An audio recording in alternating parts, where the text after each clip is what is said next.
அன்பிற்கினிய சகோதர சகோதரிகளை வணக்கம். நீங்கள் கேட்கவிருப்பது டிவைன் விஸ்டம் மினிஸ்ட்ரீஸ் வழங்கும் இன்றைய இறைவார்த்தையும் மறையுரையும்.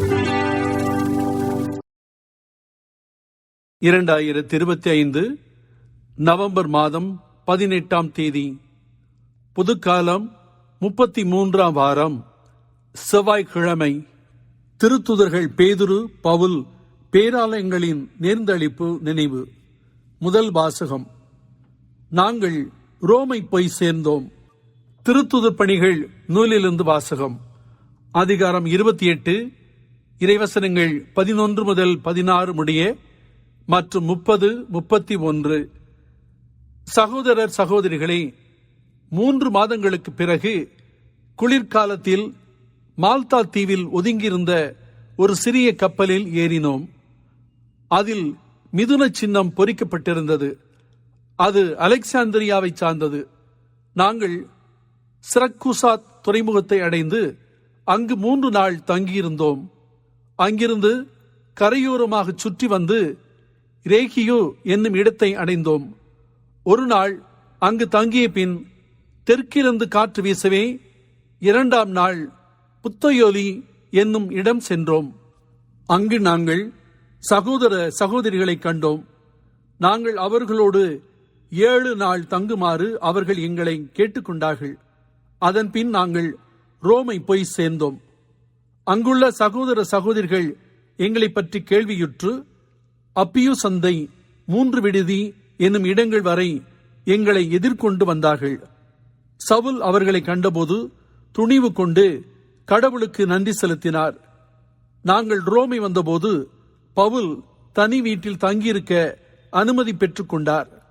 ஆனால் படை வீரர் ஒருவர் அவரை காவல் காத்து வந்தார். பவுல் அங்கு 2 ஆண்டுகள் முழுவதும் தாம் வாடகைக்கு எடுத்த வீட்டில் தங்கியிருந்தார். தம்மிடம் வந்த அனைவரையும் வரவேற்று இறையாட்சியை குறித்து பறைசாற்றி வந்தார். ஆண்டவர் இயேசு கிறிஸ்துவை பற்றி முழு துணிவோடு தடை ஏதுமின்றி கற்பித்துக் கொண்டிருந்தார். ஆண்டவரின் அருள்வாக்கு. பதிலுரை பாடல் பல்லவி. பிற இனத்தார் கண்முன்னே ஆண்டவர் தம் நீதியை வெளிப்படுத்தினார். ஆண்டவருக்கு புதியதொரு பாடல் பாடுங்கள், ஏனெனில் அவர் வியத்தகு செயல்கள் புரிந்துள்ளார். அவருடைய வலக்கரமும் புனிதமிகு புயமும் அவருக்கு வெற்றியை அளித்துள்ளன. பல்லவி. பிற இனத்தார் கண்முன்னே ஆண்டவர் தம் நீதியை வெளிப்படுத்தினார். ஆண்டவர் தம் மீட்பை அறிவித்தார். பிற இனத்தார் கண்முன்னே தம் நீதியை வெளிப்படுத்தினார். இஸ்ரேல் வீட்டாருக்கு வாக்களிக்கப்பட்ட தமது பேரன்பையும் உறுதி மொழியையும் அவர் நினைவு கூர்ந்தார். உலகெங்கும் உள்ள அனைவரும் நம் கடவுள் அருளிய விடுதலையை கண்டனர். பல்லவி. பிற இனத்தார் கண்முன்னே ஆண்டவர் தம் நீதியை வெளிப்படுத்தினார். உலகெங்கு வாழ்வோரே, அனைவரும் ஆண்டவரை ஆர்ப்பரித்து பாடுங்கள், மகிழ்ச்சியுடன் ஆர்ப்பரித்து புகழ்ந்தேத்துங்கள். பல்லவி. பிற இனத்தார் கண்முன்னே ஆண்டவர் தம் நீதியை வெளிப்படுத்தினார். யாழினை மீட்டி ஆண்டவரை புகழ்ந்தேத்துங்கள். யாழினை மீட்டி இனிய குரலில் அவரை வாழ்த்தி பாடுங்கள். ஆண்டவராகிய அரசரின் முன்னே எக்காலம் முழங்கி கொம்பினை ஊதி ஆர்ப்பரித்து பாடுங்கள். பல்லவி. பிற இனத்தார் கண்முன்னே ஆண்டவர் தம் நீதியை வெளிப்படுத்தினார். நற்செய்திக்கு முன் வாழ்த்தொலி. அல்லேலூயா, அல்லேலூயா. இறைவா, உம்மை வாழ்த்துகிறோம். ஆண்டவர் நீர் என போற்றுகிறோம். திருத்துதர்களின் அருள் அணியும் ஆண்டவரை உம்மை போற்றிடுமே. அல்லேலூயா, அல்லேலூயா. அன்புள்ள சகோதர சகோதரிகளே, வணக்கம். அனைவருக்கும் நல்வாழ்த்துக்கள். நீங்கள் கேட்கவிருப்பது டிவைன் விஸ்டம் மினிஸ்ட்ரீஸ் வழங்கும் விவிலிய முழக்கம். 2025 நவம்பர் 18ஆம் தேதி, புதுக்காலம் 33ஆம் வாரம், செவ்வாய்க்கிழமை. ஆண்டவர் உங்களோடு இருப்பாராக. லூக்கா எழுதிய நற்செய்தியிலிருந்து வாசகம். அதிகாரம் 19, இறைவாக்குகள் 1 தொடங்கி 10 முடிய. அக்காலத்தில் இயேசு எரிகோவுக்கு சென்று அந்நகர் வழியே போய்க் கொண்டிருந்தார். அங்கு சக்கேயு என்னும் பெயருடைய செல்வர் ஒருவர் இருந்தார். அவர் வரி தண்டுவோரின் தலைவர். இயேசு யார் என்று அவர் பார்க்க விரும்பினார். மக்கள் திரளாய் கூடியிருந்ததால் அவரை பார்க்க முடியவில்லை. ஏனெனில் சக்கேயு குட்டையாய் இருந்தார். அவர் முன்னே ஓடிப்போய் அவரை பார்ப்பதற்காக ஒரு காட்டு அத்திமரத்தில் ஏறிக்கொண்டார். இயேசு அவ்வழியேதான் வரவிருந்தார். இயேசு அந்த இடத்திற்கு வந்தவுடன் அந்நார்ந்து பார்த்தவரிடம், சக்கேயு, விரைவாய் இறங்கி வாரும், இன்று உமது வீட்டில் நான் தங்க வேண்டும் என்றார். அவர் விரைவாய் இறங்கி வந்து மகிழ்ச்சியோடு அவரை வரவேற்றார். இதை கண்ட யாவரும், பாவியிடம் தங்கப் போயிருக்கிறாரே இவர் என்று முணுமுணுத்தனர். சக்கேயு எழுந்து நின்று, ஆண்டவரே, என் உடைமைகளில் பாதியை ஏழைகளுக்கு கொடுத்து விடுகிறேன். எவர் மீதாவது பொய் குற்றம் சுமத்தி எதையாவது கவர்ந்திருந்தால் நான் அதை 4 மடங்காக திருப்பிக் கொடுத்து விடுகிறேன் என்று அவரிடம் கூறினார். இயேசு அவரை நோக்கி, இன்று இந்த வீட்டிற்கு மீட்பு உண்டாயிற்று. ஏனெனில் இவரும் ஆபிரகாமின் மகனே. இழந்து போனதை தேடி மீட்கவே மானிட மகன் வந்திருக்கிறார் என்று சொன்னார். இது ஆண்டவர் வழங்கும் நற்செய்தி.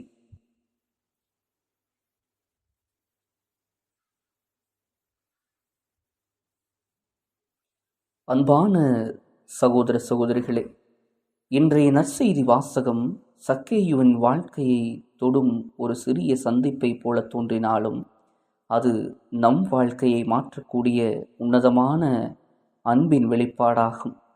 சக்கேயு என்பது ஒரு சாதாரண மனிதன் அல்ல. அவர் வரி தண்டுவோரின் தலைவராக, யூதர்களுக்கு துரோகியாக கருதப்பட்டவர். மக்கள் அவரை வெறுத்தனர். பாவியின் பிரதிநிதி என்றே அவரை பார்த்தனர். ஆனால் அதே மனிதனை இயேசு தேடி சென்றார். இதுவே நற்செய்தியின் மையம். கடவுள் எப்போதும் நம்மை தேடி வருகிறார் என்பது இதன் பொருளாக நமக்கு நம் ஆண்டவர் இயேசு கிறிஸ்துவால் வெளிப்படுத்தப்படுகிறது. சக்கேயு இயேசுவை பார்க்க விரும்பினார். அவருக்கு இருந்த ஆசை வெறும் ஆர்வம் அல்ல, அது உள்ளத்தில் ஏற்பட்ட ஒரு அழைப்பு. மக்கள் கூட்டம் முன் நின்றதால் அவர் இயேசுவை காண முடியவில்லை. மேலும் அவர் குட்டையானவர். அதை ஒரு தடையாக கருதாமல் மறுமகிழ்ச்சியுடன் ஓடி ஒரு காட்டு அத்திமரத்தில் ஏறினார். அன்புகளே, சில நேரங்களில் நம்முடைய ஆன்மீக உயரத்தை தடுக்க உலகம் முன்னிற்கும்.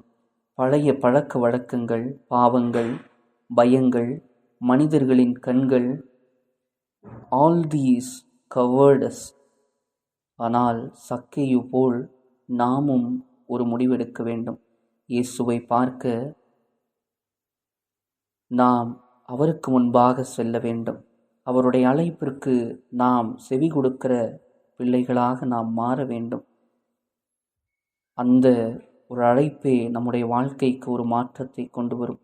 இயேசு அந்த இடத்திற்கு வந்ததும் அவர் ஓரிடமே நோக்கினார். மரத்திலிருந்து சக்கேயுவை, கூட்டத்தில் 100கணக்கான பேர் இருந்தாலும் இயேசுவை பார்க்க ஒரே ஒருவரின் மீது நின்றது.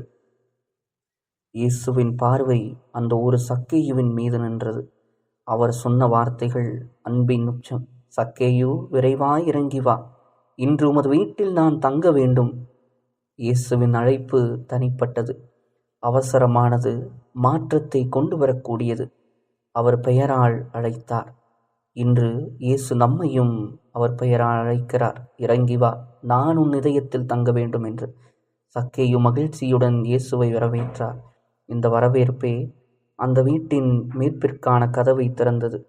அவரை கண்ட கூட்டம் முணுமுணுத்தது. பாவியின் வீட்டிற்கு செல்கிறாரே. ஆனால் உலகம் பாவத்தை மட்டுமே பார்க்கும்போது இயேசு சாத்தியத்தை காண்கிறார். உலகம் நமது கடந்த காலத்தை நினைவில் வைத்துக் கொள்கிறது. இயேசு நமது எதிர்காலத்தை உருவாக்குகிறார். இயேசுவின் வருகை சக்கேயுவின் உள்ளத்தை புதிதாக்கியது. எந்த கட்டளையுமின்றி, எந்த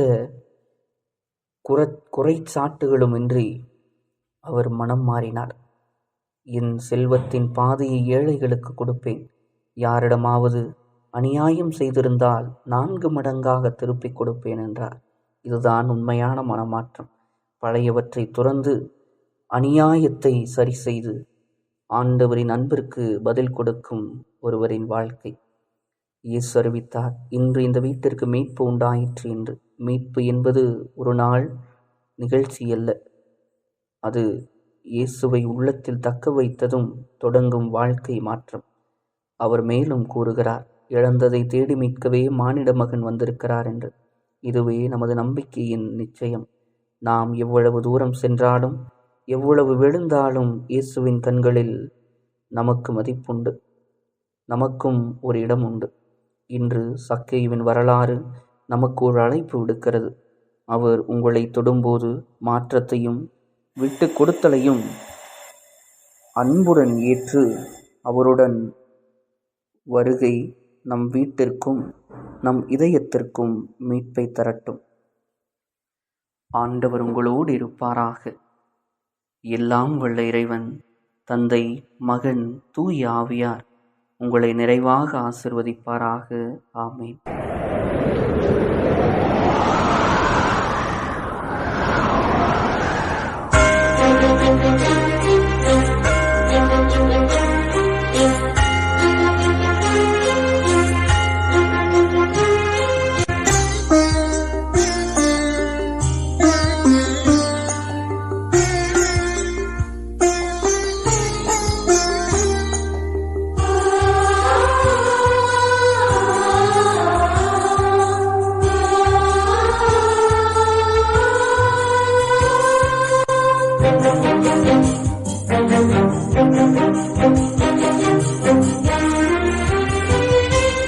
என் வாழ்வில் இயேசுவே என்னாலும் இங்கே எல்லாமும் நீயாக வேண்டும், எந்தன் எல்லாமும் நீயாக வேண்டும். என் வாழ்வில் இயேசுவே என்னாலும் இங்கே எல்லாமும் நீயாக வேண்டும், எந்தன் எல்லாமும் நீயாக வேண்டும்.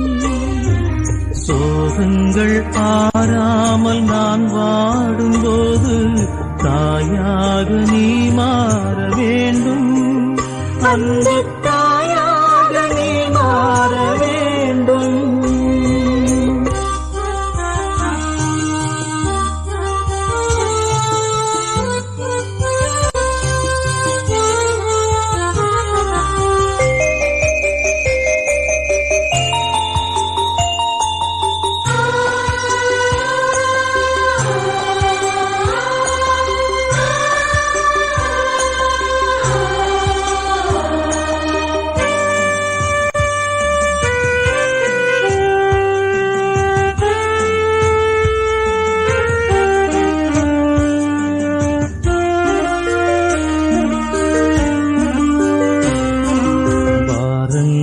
தாங்காமல் சாய்கின்ற போது பாதங்கள் நீயாக வேண்டும், எந்தன் பாதங்கள் நீயாக வேண்டும்.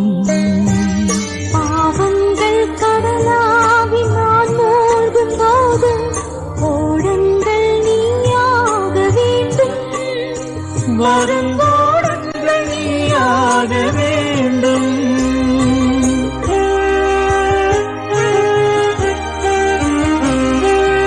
என் வாழ்வில் இயேசுவே என்னாலும் இங்கே எல்லாமும் நீயாக வேண்டும், எந்தன் எல்லாமும் நீயாக வேண்டும்.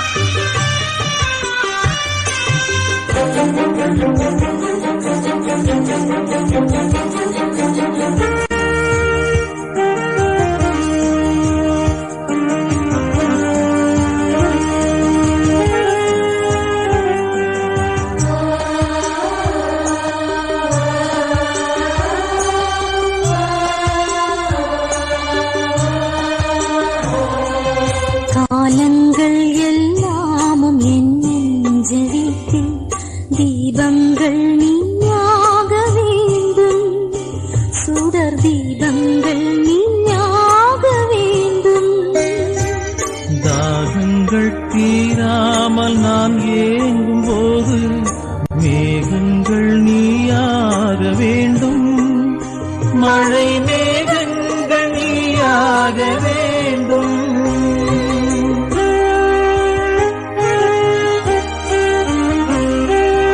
என் வாழ்வில் இயேசுவே என்னாலும் இங்கே எல்லாமும் நீயாக வேண்டும், எந்தன் எல்லாமும் நீயாக வேண்டும். என் வாழ்வில் இயேசுவே என்னாலும் இங்கே எல்லாமும் நீயாக வேண்டும்,